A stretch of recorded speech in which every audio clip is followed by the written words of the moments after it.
Abra sua Bíblia, meu irmão e minha irmã, em nome de Jesus, em João capítulo 4. E aqui nós nos deparamos com um texto muito emblemático da palavra de Deus. Jesus e essa moça.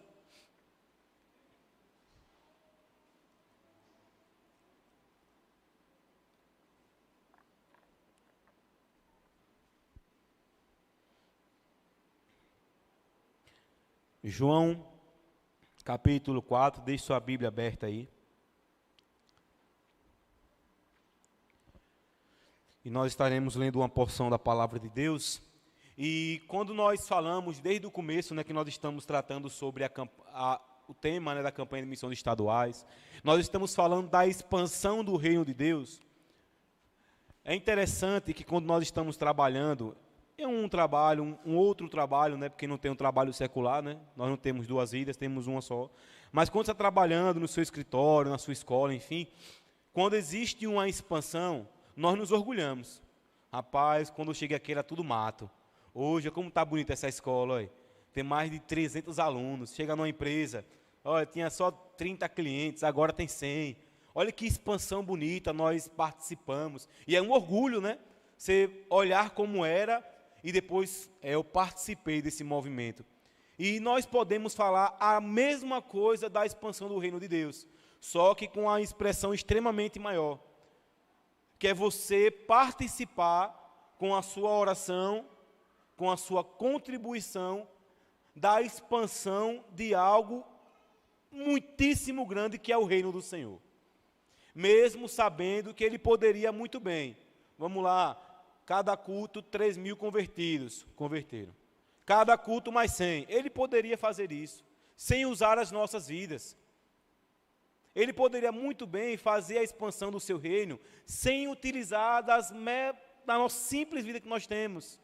Mas mesmo assim, ele nos escolheu para a expansão do seu evangelho. E esse fato tem que gerar em nós um orgulho e um sentimento de avanço, dia após dia, meu irmão.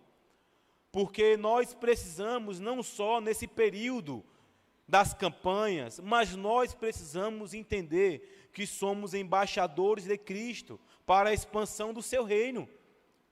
E essa palavra desta manhã é uma palavra de motivação, mas de confronto aos nossos corações. Nós já estamos na metade do ano. Quem nós ganhamos para Cristo já? Não vou muito longe não. Quem nós compartilhamos de Cristo? Vou falar nem ganhar, vou falar compartilhar. Quem nós compartilhamos desse poder que salva, que liberta, que transforma? Então, quando nós observamos o privilégio e a grande responsabilidade dessa expansão, nós temos a dimensão de como é esse reino. E quando nós observamos o texto de João capítulo 4, e é um texto que nós já ouvimos muito sobre ele. E essa mulher nem nome tem, é a mulher samaritana. Na palavra, muitos trazem, não, é porque o nome dela era tal, nós não sabemos o nome da mulher. E pouco importa saber o nome dela. O que nós sabemos é que aqui, neste momento, Jesus nos ensina, não apenas um ponto, mas vários pontos com relação à nossa caminhada. Porque aqui ele vai parar tudo para expandir o reino de Deus. E aí muitos dizem, Jesus parou para ganhar uma vida. Não, meu irmão. Porque a Bíblia fala que quando a mulher sai para falar, muitos vão encontrar com Jesus. E fala, não, Jesus parou tudo para ganhar a vida de uma mulher. O texto não fala sobre isso. Então Jesus ele vai parar e fala, era necessário passar por Samaria. Contextualizando um pouco, Jesus, o versículo 1 do capítulo 4, diz assim: os fariseus ouviram falar que Jesus estava fazendo e batizando, embora não fosse ele, mas seus discípulos. Quando o Senhor ficou sabendo disso, saiu da Judéia e voltou uma vez mais para a Galileia. Era-lhe necessário passar por Samaria. Assim chegou a uma cidade de Samaria, chamada Sicar, perto das terras que Jacó dera a seu filho José. Havia ali um poço. Jesus, cansado da viagem, sentou-se à beira do poço, e isto deu por volta de meio-dia. Nisso veio uma mulher samaritana tirar água. Disse-lhe Jesus: dê-me um pouco dessa água. Seus discípulos tinham ido à cidade comprar comida. E a mulher samaritana lhe perguntou: como o Senhor, sendo um judeu, pede a mim, uma samaritana, água para beber? Pois os judeus não se dão bem com os samaritanos. Amém. Nós já oramos, Levi orou por nós, que o Senhor nos ajude a compreender a sua palavra em nome de Jesus. E aqui, meu irmão, é interessante. Nós conhecemos o contexto, e se você já conhece, me permita explicar mais um pouco, para quem não sabe. Nós sabemos dessa celeuma entre judeu e samaritano. E nós estamos falando não de uma briguinha, não de um sentimento que não ia muito com a cara. Não, meu irmão, era no sentimento de não falar e de querer que realmente a pessoa partisse para outro lugar, menos encontrar com o judeu. Existia essa rixa muito grande, existe esse problema muito grande entre esses dois movimentos. Só que vem ele, o homem que Isaías falou, que por suas pisaduras nós somos sarados.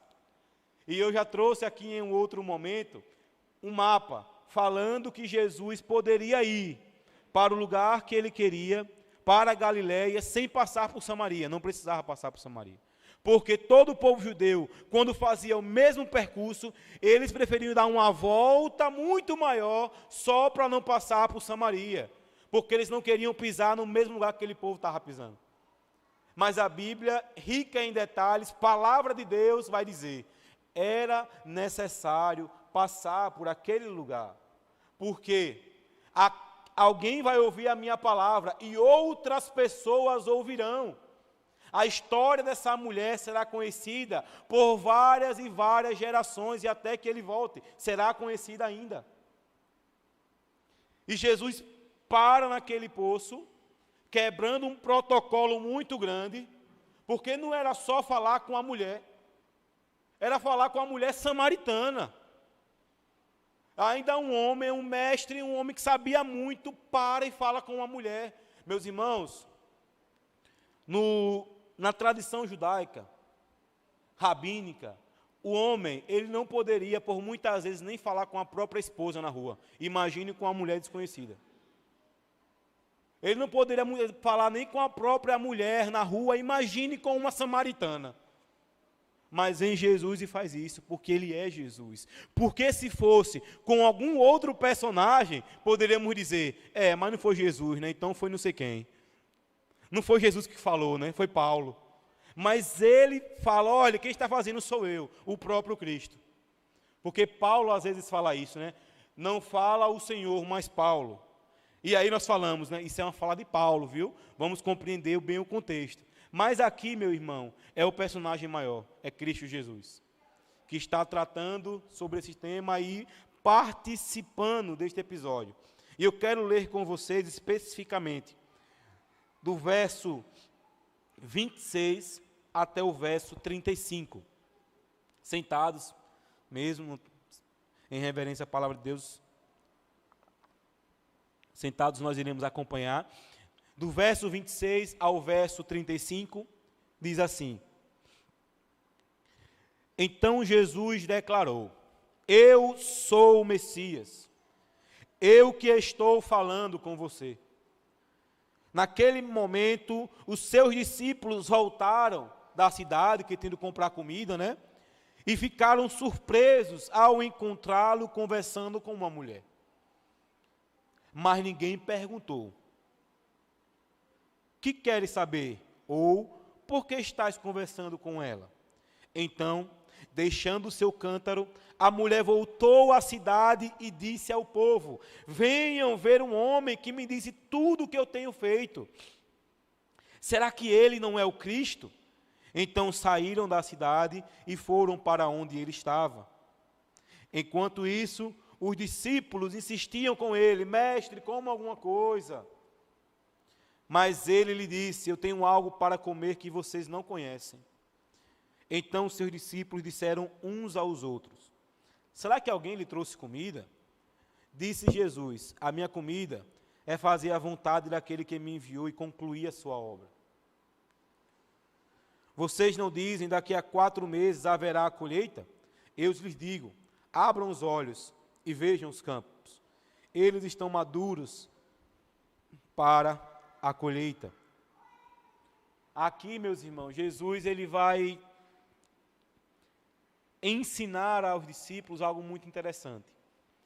E que nós também podemos aprender algumas lições acerca deste episódio. A primeira coisa é a humildade do Evangelho de Cristo. Jesus aqui, como eu falei, ele quebra vários protocolos, porque estava naquela cena. E não só os discípulos, né? Imagine quantas pessoas passavam por ali, se admiravam também com aquela cena. Um homem judeu falando com a mulher samaritana. E algo que nós podemos começar a entender acerca deste episódio não é com a mulher samaritana, não é com Jesus e não é com as pessoas que passavam por ali, mas com seus discípulos. O verso 27 diz, coloque aí por favor, lê isso. Naquele momento, os seus discípulos voltaram, tinham ido comprar comida, como nós lemos no começo, e ficaram o quê? Eles ficaram o quê? Surpresos, porque Jesus estava pregando a sua palavra, não foi? Foi isso mesmo, irmão? Eles estavam surpresos, porque aquela mulher teria a sua vida transformada, foi isso aí? Estavam surpresos, porque Jesus estava falando com a mulher. O espanto dos discípulos não era que ele estava tratando aquela vida, mas o espanto era que ele estava sentado falando com a samaritana. E aqui, meus irmãos, nós aprendemos algo. Quantas vezes nós nos surpreendemos quando nós observamos o que Deus tem feito na vida daquelas pessoas que nós nunca imaginamos que poderia ser ouvir a palavra dele. E isso de maneira velada, não é de maneira explícita, não. Nós não verbalizamos isso, mas nós pensamos, rapaz, aí nós usamos uma infeliz no contexto errado, é jogar pérola aos porcos. É jogar pérola aos porcos. Usamos esse texto. Mas quantas vezes nós nos admiramos como os discípulos, com relação a algo que Deus está fazendo usando a vida de alguém com relação a outra. E nós passamos e... Rapaz... E meu espanto não é que o Evangelho está sendo pregado, mas é porque está sendo pregado a uma pessoa improvável, ou a um grupo improvável. Quantas vezes, e aqui foi testemunhado com a missionária Márcia, certa vez, ela estava fazendo evangelismo com a sua igreja, aqui em São Miguel do Aleixo, e ela estava evangelizando, e ela olhou para dentro de um bar, e tinha uma mulher com o seu companheiro e alguns amigos, conversando naquele ambiente de bar, cerveja, etc. E ela se sentiu impulsionada pelo Espírito Santo a entrar e falar com aquela mulher, especificamente com aquela mulher. E ela trucou, e Deus falou, fale com ela, vá falar com ela. E eu vi essa mulher, eu encontrei com ela depois. Levi conheceu também lá em Itabaiana, acho que Mateus também. E ela foi lá e falou com a mulher. Compartilhou do Evangelho de Cristo com aquela mulher. Aquela mulher não era casada com aquele homem. E ela compartilhou da sua palavra. Dias depois, ela aceita o estudo bíblico. Sérgio e Márcia vão na casa da mulher, aplicam o estudo bíblico. Dias depois, ela fala, eu quero me batizar. Márcia fala, irmã, e como está a sua relação com o seu companheiro? Nós não somos casados, moramos juntos. Aí Márcia, olhe, eu sugiro que você case com o seu companheiro, porque para deixar tudo nos conformes, faça isso. E a mulher fez, olha, eu vou ver, porque sabe como é, meu marido. E a mulher foi lá. Meses depois, a mulher se casa na igreja com o marido. Hoje a mulher viaja o estado inteiro, acompanhando o missionário Sérgio e a missionária Márcia, na expansão do Evangelho. Esse é o poder de Deus, meu irmão. E quantas pessoas que até poderiam estar com eles naquele dia, olharam para aquela cena no bar e se espantaram. Não porque o Evangelho estava sendo pregado, é porque alguém entrou em um bar. Então o espanto ele não é porque alguém está ouvindo, por mais improvável que seja. O espanto é por conta da cena. E nós usamos, se for o Senhor mesmo, ela será atraída. Como é que nós saberemos isso? Precisamos pregar. Então, quando os discípulos observam aquela cena, ficam espantados, meu Deus, olha o que está acontecendo ali. E o texto de Mateus capítulo 11, no verso 21, vai dizer: ai de ti, Corazim, Betsaida, porque se os milagres que entre vós foram realizados tivessem sido feitos em Tiro e em Sidom, há muitos que aqueles teriam arrependido. Então, meu irmão, nós precisamos observar esse relato bíblico e não causar um espanto em nós com o que está acontecendo. Mas o nosso espanto tem que ser, Senhor, que aquela vida se entregue a Cristo. Que aquela vida esteja realmente mudando, sendo transformada pelo poder do Evangelho. Então, observar e não fazer como os discípulos. Porque nós observamos na palavra de Deus coisas que foram erradas e que nós aprendemos não para fazer o mesmo, mas para não fazer aquilo, aquela prática. Então os discípulos, eles se espantaram com aquela cena e disseram isso: Jesus, como é que pode? Não perguntaram nada, né? Mas, inclusive, quando ele vai falar assim, enquanto isso, os discípulos insistiam com ele.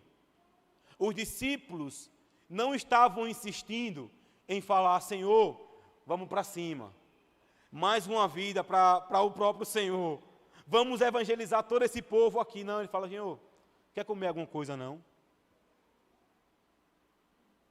Olhe como nós devemos fazer, meus irmãos e minhas irmãs. Nós precisamos,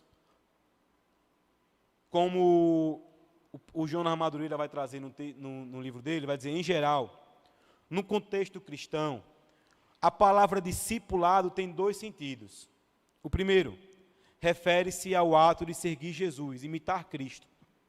O outro, o ato de ajudar alguém a seguir a Jesus, ajudar a outra pessoa também a imitar Cristo Jesus.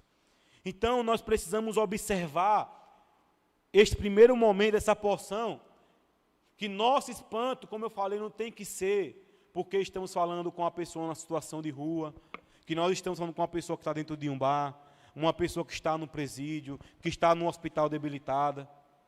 Nós não precisamos olhar para isso, meu irmão. Muito embora você não é obrigado a entrar em presídio não, viu? Você não é obrigado a entrar em hospital também não. Porque nem todo lugar você vai precisar estar porque tem que estar. Tem gente que não consegue pregar no presídio, por exemplo. Tem outros que apaixonados de estar ali dentro. Hospital a mesma coisa, escola a mesma coisa. Nós não podemos fazer por obrigação, que tem que ter. Todo desconfortável, que ambiente complicado. E acaba não pregando a palavra de Cristo. Mas é você realmente entender que você tem que ser a imitação e tem que levar a outros a fazer isso.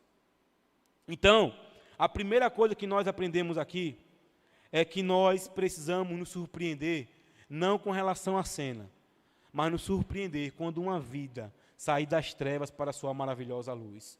E jubilar e com um coração grato, de alegria mesmo. Falar: Senhor, muito obrigado, porque aquela vida, eu estou surpreso porque isso aconteceu. E não porque do lugar que ela estava. Nós precisamos pensar assim. Nós precisamos, meus irmãos, ter sensibilidade do nosso espírito para entender os momentos corretos, ocasião certa, para pregar a palavra de Deus. Estar pronto a tempo e a fora de tempo. E não só no momento de campanha. Só que esse texto, ele vai continuar. E agora, no verso 28, no verso 29, no verso 30. Então, deixando o seu cântaro, a mulher voltou à cidade e disse ao povo: venham ver um homem que me disse tudo o que eu tenho feito. Será que ele não é o Cristo? Então, saíram da cidade e foram para onde ele estava. A mulher, o relato e este episódio começa com a mulher indo buscar água, não foi verdade? A tarefa principal daquela mulher era buscar água no poço. Na hora, meio-dia, não calor não, meu amigo, um calor na muleira queimando. E aquela mulher foi naquele momento, nós já sabemos disso, provavelmente para não encontrar com ninguém. Porque ninguém vai sair de casa para pegar água ao meio-dia, né? Porque não estava um friozinho. Famosa lua, como diz aqui, né? Era um sol para cada. Então ela vai pegar aquela com seu cântaro. Só que quando ela encontra com Jesus, meu irmão, o texto 28, coloca aí por favor, Lê. Versículo 28. O 28 vai dizer assim, ó. Então, deixando o quê? Ela deixou a ferramenta principal do que ela foi fazer. Sabe aquele episódio? Você vai na mercearia. Vou comprar na mercearia um litro de leite. Você paga o leite e vai embora, o leite fica lá. Já aconteceu com você isso? Rapaz, esqueci o que eu ia comprar. Ei, rapaz, eita mesmo, aí volta correndo. Você esqueceu o que você foi fazer lá. Se você não passou por isso ainda, espere. Sua hora vai chegar. Então, já isso é, você deixou o que era o principal. E a mulher, naquele momento que ele fala que é Cristo, fala tudo o que ela fez, a mulher, ela deixa o seu cântaro e sai para falar desse homem ao povo. E aqui, meu irmão, é uma palavra para mim, viu? Se servir para você, que bom. Mas, meu querido e minha querida, o que é que na sua vida você tem que deixar para falar de Jesus? O que é o cântaro para você? Porque, meu irmão, ela foi buscar só água. E quando sai, deixa o cântaro lá. No mínimo que ela poderia fazer é pegar e sair com ele aqui correndo no braço, com água pelo menos, né? Já garantia um vaso cheio. Mas ela deixa ali. E naquele momento, naquele movimento de deixar, ela fala, mais importante do que eu vim fazer, é o que eu vou fazer agora. Que é falar de Cristo Jesus. E aí, a pergunta que eu posso fazer é o que é que esse cântaro representa para nós? Porque, por muitas vezes, nós só iremos conseguir falar de Cristo se nós deixarmos algumas coisas. Aí você pode ir para coisa grande, né? Mas o seu cântaro pode ser o relaxamento espiritual. Pode ser o conformismo religioso. Que você se conformou com estar aqui todo domingo, terça e quinta. O nosso cântaro, ele pode ser a prioridade em lugares errados. E nós precisamos fazer essa reflexão. O que é que esse cântaro representa para mim? O que é que eu tenho que deixar para poder prosseguir? E eu não tenho capacidade de falar por você. Eu não posso nem falar por Daiane, que mora comigo. Cada um tem que fazer essa reflexão. O que é que você tem que deixar para propagar esse evangelho? E melhor, o que é que você tem que deixar para ser um dia o que você foi lá no começo? Reflexão que nós precisamos fazer. E o texto de Lucas capítulo 9, no verso 59, vai dizer: a outro disse, siga-me. Mas o homem respondeu, ele respondeu com o seu cântaro, Senhor, deixe-me primeiro sepultar o meu pai. Jesus lhe disse, deixe que os mortos sepultem seus próprios mortos, você, porém, vá e proclame o reino de Deus. Ainda outro disse, vou seguir-te, Senhor, mas, entretanto, primeiro, voltar e me despedir da minha família. Jesus respondeu, ninguém que põe a mão no arado e olha para trás é apto para o reino de Deus. E aqui, meu querido, nós precisamos relembrar que a propagação desse evangelho não é uma tarefa apenas para pastores, líderes e missionários. A grande comissão não se limitou a esse público. E eu quero que você saia desse lugar hoje com essa pergunta no seu coração. Senhor, o que é que eu tenho que deixar para propagar esse evangelho?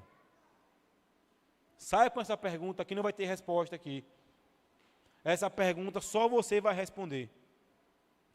Pode ser preguiça, procrastinação, desculpa, relaxamento espiritual, esvaziamento espiritual, falta de oração e leitura bíblica, tanta coisa pode ser o meu cântaro, pode ser o meu trabalho, olha.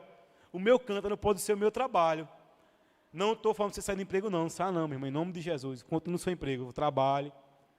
Mas por muitas vezes o seu trabalho, ele tem sido não o motivo de você propagar, mas tem sido a desculpa de você propagar o Evangelho de Cristo.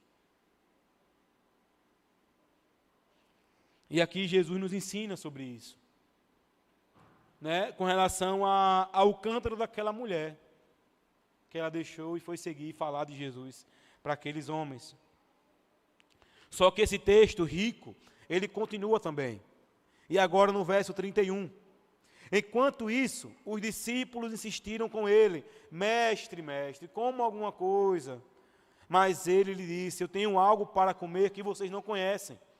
Então, os seus discípulos disseram uns aos outros: será que alguém lhe trouxe comida? Disse Jesus: a minha comida é fazer a vontade daquele que me enviou e concluir a sua obra. E nós sabemos que ele vai consumar a sua obra na cruz do Calvário, morto, sepultado e ressurreto, nos dando livre acesso a ele, trazendo vida aos nossos corações. E aqui, nós podemos observar algo interessante. Como eu falei, em nenhum momento eles falam da mulher, não perguntam a situação da mulher, eles falam sobre o que Jesus tinha que fazer. Mas quando ele fala de concluir a sua obra, e nós, crentes em Jesus, do momento que você aceitou, permitiu, aceitou, ele se revelou a você, e você começou a caminhar com ele, até o dia que você, meu irmão, foi embora, ou ele voltar, nós precisamos ter a grande comissão em nossos corações. Precisamos ter a grande comissão e entender que nós estamos participando dessa grande obra, que é grande obra mesmo. E nós somos pequenos, bem pequenos, mas bem pequenos mesmo, para uma grande obra que nós estamos fazendo. E é o tema, inclusive, que nós iremos tratar com a juventude, na conferência do próximo mês. Vamos caminhar na perspectiva de simples pessoas para uma grande obra. Então ele fala: olhe, eu estou fazendo a vontade do Senhor para concluir essa obra. E nós lembramos aqui de Mateus capítulo 28, que é o quê? A grande comissão. E o texto é: ide por todo o mundo e fazer discípulos. Ide por todo o mundo. E nós já sabemos, é batido isso, que o texto é indo por todo o mundo. Enquanto você caminha, você compartilha da palavra de Deus. Não é ide, é indo. É a ideia de enquanto, durante o percurso, eu compartilho de Cristo. Então, quando você lê Mateus 28, tem ide por todo mundo, mas ali, numa tradução mais fiel, é indo por todo mundo. Indo. Durante o seu percurso, você vai falando de Cristo. E tem pessoas, meu irmão, que têm facilidade. Enquanto ela vai, realmente, o que passar por ela, ela fala de Jesus. Ela não pode parar no banco, na fila, que ela fala de Jesus.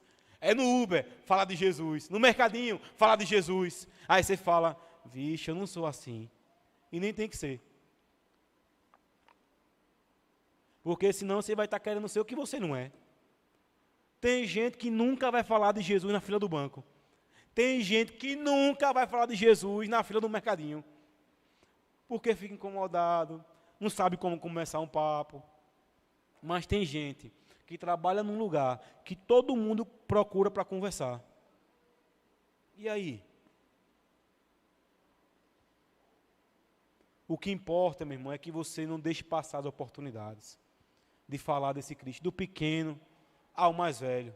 Que as crianças entendem, viu, quando nós pregamos. Entendem? Nós fomos para uma cidade e nós pregamos ali. E quando nós falamos, fizemos o apelo, uma criança levantou o bracinho assim. E nesse movimento que a criança levantou o braço, o pai... Eu já sabia que o pai era crente e a mãe também. Não conhecia, mas sabia que em outro momento alguém comentou: ó, fulano e tal, a igreja está aqui.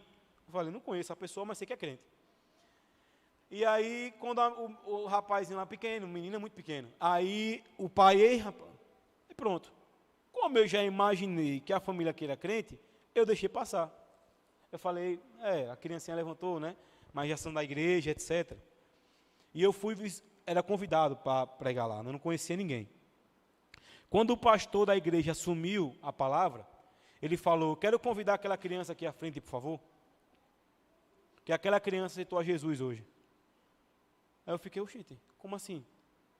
O pai fez aquele movimento, porque pensou, menino, achei esse braço, deixa de coisa. Mas naquele dia, aquela criancinha se converteu. Naquele dia, aquela criança entregou sua vida a Jesus. Então, nós precisamos entender, meus irmãos, que nós vamos compartilhando a palavra do Senhor. E precisa ser a nossa marca. E por muitas vezes, nós não falamos porque nós queremos fazer do mesmo jeito que o outro faz. Tem gente que tem facilidade, meu irmão, de falar em ônibus e começa a falar em terminal. Mas nem, e o povo fala, olha para aquilo, mas tem que ter esse povo também. Tem que ter esse povo que grita. Tem que ter o que fala baixo. É assim. É assim. Tem um pastor que ele recebeu um folheto, que o povo fala, folheto hoje em dia, que nada. Ele recebeu um folheto, botou no bolso da camisa aqui. Chegou em casa. Depois de muito tempo, ele pegou o folheto, começou a ler. Hoje é pastor. Você poderia falar, repare, dar folheto em ônibus ninguém liga. Tem que ter, é durante o caminho. E cada um da sua maneira. Cada um do seu jeito. Mas o que importa e o que vale é indo. Por quê, meu irmão? É como o autor da Trelice e a Videira vai falar. Na Bíblia, nós não observamos crescimento de igreja, não.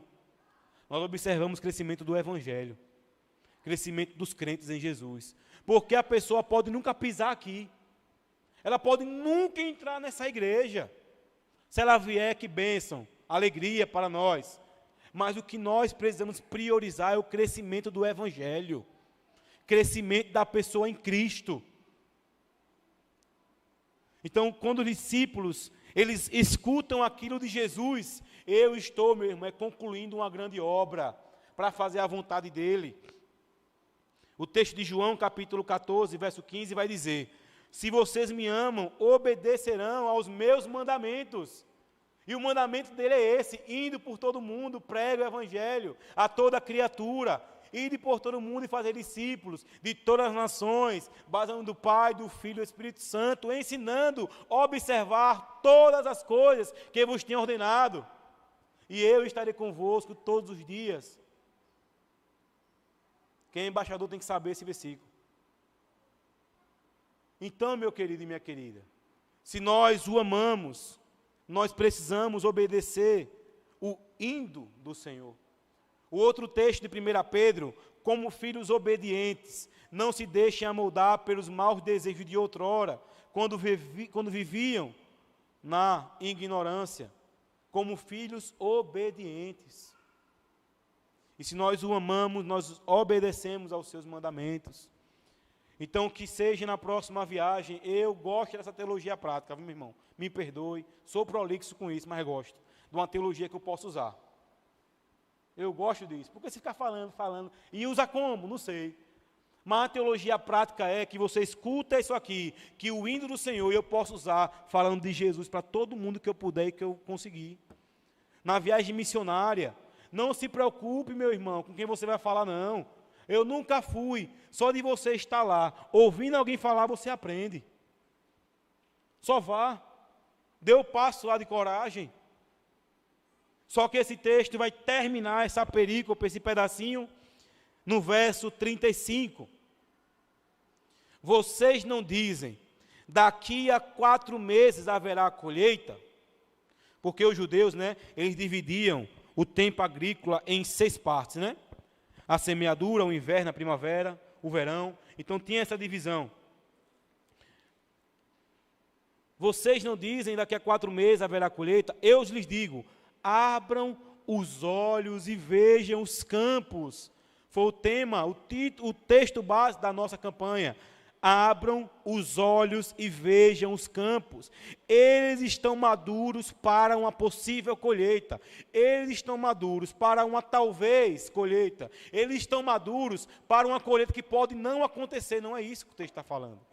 O texto está dizendo, abram os olhos, vejam os campos. Eles estão maduros para a colheita, ceifa. Meu irmão, quem está falando aqui não é a samaritana, não. Quem está falando aqui não é Paulo, nem Apolo, nem Barnabé, não. É o próprio Cristo Jesus falando, através da sua palavra. Ele falou isso aos seus discípulos, para os discípulos que estavam perto de Jesus. Os caras passavam o tempo inteiro com Jesus. E Jesus fala, levantem a cabeça, pelo amor de Deus. Pelo amor de mim mesmo, levanta a cabeça. Eu imagino Jesus era bem humorado, né? Pai, pelo amor de mim mesmo, por favor, levanta a cabeça de vocês. Eu até citei esse exemplo, né, no dia que eu trouxe um estudo sobre isso. No futebol tem isso, né, irmão Daniel? O cara joga assim, de cabeça baixa, aí toca errado, sabe? Aí o cara fala, ei rapaz, levanta a cabeça e olha o jogo. Né, Dani? Levanta a cabeça e olha o jogo, para você olhar o movimento inteiro. Porque você assim vai ver quem? O chão. E Jesus fala de maneira muito didática, abram os olhos e vejam os campos. E uma outra versão vai dizer assim, a versão NVT. Vocês não costumam dizer, ainda faltam 4 meses para a colheita? Mas eu lhe digo, Jesus, despertem e olhe em volta. Olha que versão interessante. Despertem e olhem em volta. Os campos estão maduros para a colheita. É o despertamento, é a atenção. Porque tem gente, meus irmãos e minhas irmãs, que tem pessoas no nosso dia a dia, que eles só estão esperando você falar, você aceita Jesus? Só porque tem gente que já está tão, sabe, na cara do gol. Está tão disponível mesmo ali. Cristo já se revelou a ela. Que é a pessoa que pede, né? Me chama para a igreja. Oi. Me chama para a igreja quando você for, viu? Tem coisa pior do que você ouvir isso. Olha, me chama para a igreja. Viu? Ah, meu amigo, ali deixa para o crente. Chamou para a igreja, pronto. Então, meu querido e minha querida, aqui é algo que nós precisamos entender. Jesus está falando para todos nós desta igreja, especificamente. Abram os olhos e vejam os campos, vejam a Farolândia, a vizinhança. Os campos estão prontos para a colheita. O que nós precisamos ter é atenção. Chega um visitante na nossa igreja, nós recebemos bem, nós o abraçamos, mas no momento do coffee break, eu estou só com os crentes. E o não crente lá no cantinho, sentado assim, ó. E os crentes conversando de coisa de crente. A gente tem que levantar a cabeça e observar o que nós podemos fazer. Fulano, chega para a loja, vem para cá. É a prática do Evangelho. A simplicidade do Evangelho. É você prestar atenção ao seu redor. A pessoa não pode entrar aqui muda e sair calada, não. E não posso ficar, o pastor tem que ter atenção, né? De chamar o povo para perto. Meu irmão, se for depender do pastor, haja pastor. Tem que ter mais pastor do que... Mas nós temos que precisar ter esse olhar clínico mesmo, de olhar uma pessoa que está lá no cantinho, o visitante, olha. Está lá no canto. E nós estamos aqui, conversando. Aí você tem que sair do seu lugar. Venha para cá, rapaz, senta aqui com a gente. No outro domingo, ela vai sentar de novo. No outro, ela vai sentar de novo. Em algum momento, ela levanta a mãozinha dela, citando a Cristo Jesus. No outro, ela está ali se batizando. No outro, ela está aqui pregando. Esse é o Evangelho de Cristo. Esse movimento maravilhoso. Que nós precisamos levantar os nossos olhos. Porque às vezes, meu irmão, olha, a gente está tão preocupado com o culto, e canta, e prega, e senta, e levanta, que a gente não olha o visitante do nosso lado. Tão ocupado na liturgia da igreja, que a pessoa entra e sai e ninguém viu. Porque nós estamos preocupados com os bastidores. Nós podemos, meu irmão, perder a organização aqui, mas não uma vida. Nós podemos perder um teclado, mas não quem toca. A gente pode perder o som, que pega fogo em tudo, menos que está mexendo no som. Porque primeiro as pessoas, depois as coisas. Então nós precisamos, meus queridos, minhas queridas, levantar a cabeça e olhar ao nosso redor. Tem coisas que nós não observamos porque está uma correria tão frenética que passa despercebido. E aí precisamos fazer o que Cristo orientou. Abrir os nossos olhos, olhar ao nosso redor e despertar o nosso coração. E o texto de Atos, capítulo 4, verso 29, vai dizer: agora, Senhor, considera as ameaças deles e capacita os teus servos para anunciarem a tua palavra corajosamente.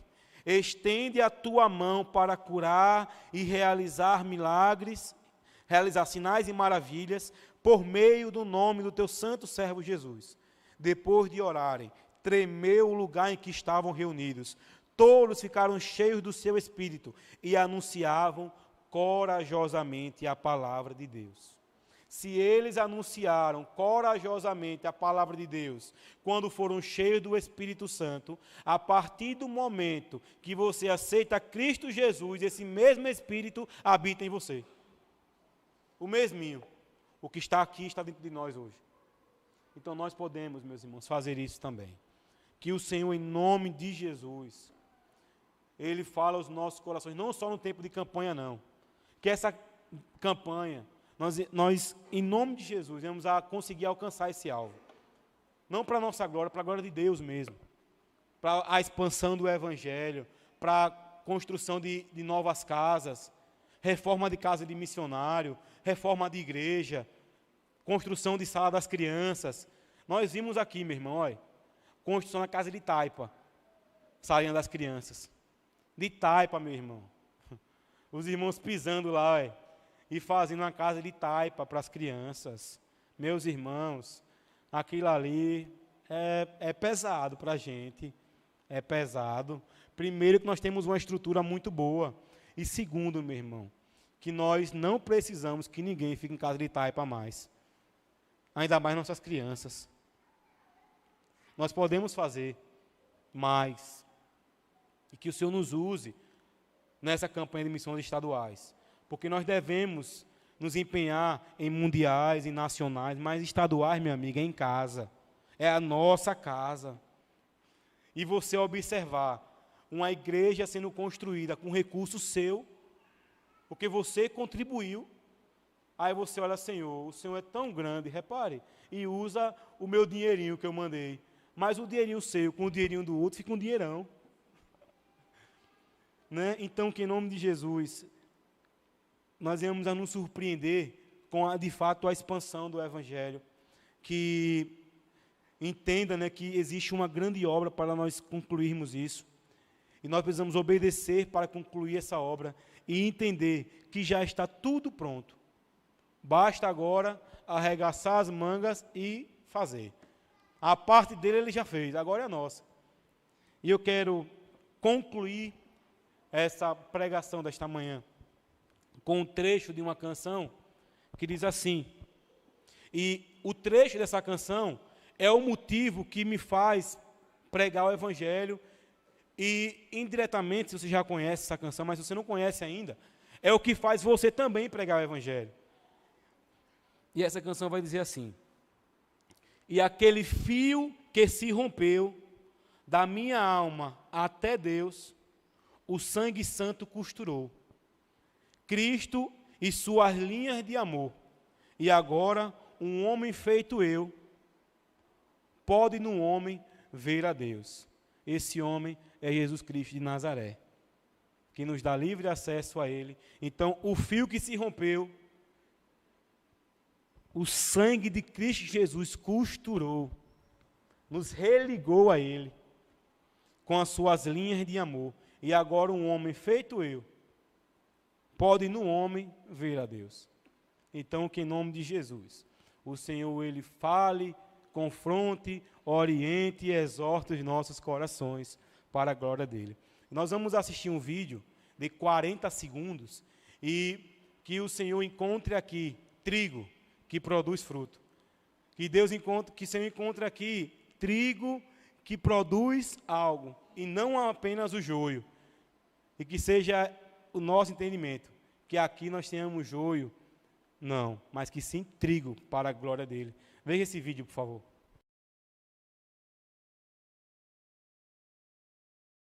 Outro joio? Ó, então esse aqui é um. Esse aqui é o trigo. Esse é o joio, né? Esse Então vou mostrar aqui pro Esse pessoal. aqui é o trigo. Então olha lá. Esse é o joio e esse é o trigo. Olhando, aparentemente não há diferença nenhuma, ambos são iguais. Ó, agora onde você vê a diferença? Vamos lá, Modemir. Esse é o joio. Aqui, ó. Aí, ó. O joio, ó. Aí vocês, ele não tem nenhuma semente, ó. Não tem fruto Tá nenhum. vendo? Só paia. Ele não tem fruto, só a palha só. Agora o Ele trigo. vai gastar o adubo. Agora esse aqui é o trigo, ó. Onde está a diferença do joio pro trigo? Aí, ó. Aí, ó. O alimento nosso aqui, ó. É que o trigo ele deu fruto, o joio não. Rapaz. Joio não, joio só consome o tempo, só fica, mas não gera nada. Mas trigo nós observamos aí, o porquê ele fala do joio e do trigo. Então que o Senhor nos ensine em nome de Jesus, para o louvor da sua glória. Amém? Quero...